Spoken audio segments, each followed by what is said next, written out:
Hey gang, Denise here. Thanks for joining me. Today our posture is Badhakonasana, which some people call the butterfly pose. And this is a wonderful foundational pose for deeper, more advanced postures like Kurmasana or Badhakonasana. So the pose is done with the soles of the feet together and knees apart.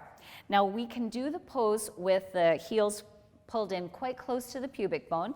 This is a little bit more challenging for the adductors on the inner thigh, or we could do it with this more diamond shape and the knees not quite so bent. And when we come forward in this pose, I'm feeling it a little bit more on my lateral hamstrings.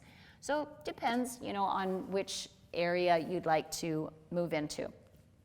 What the problem is with this pose is just about every time, it's about the pelvis not being able to spill forward.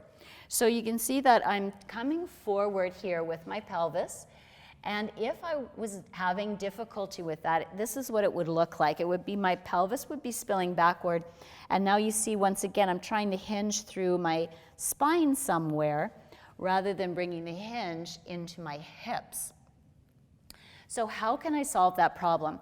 Well, depending, I can use a block, and honestly, you must use a block in this pose. It will change the experience for you, and it will help you move to a deeper iteration of the pose much faster.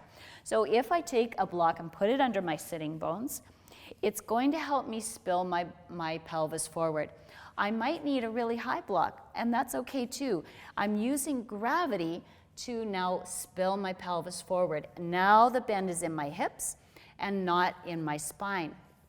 And this works whether the feet are in that close position or whether they're further out. This is just a really wonderful way to experience the pose, and you can be very precise in your alignment, and you're not sacrificing any body part in order to get into the shape. That's really important.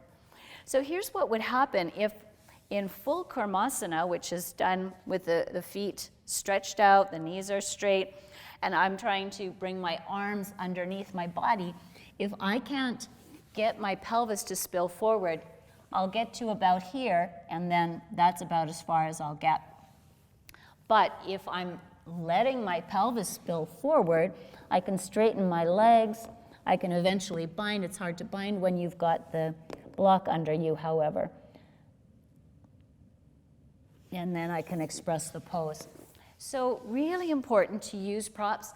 They're there so that you can purify your alignment and you can access deeper expressions of a pose. So make use of it, try it out, and let me know how it goes in the comments below. Thanks so much for joining me. Bye for now. See you again.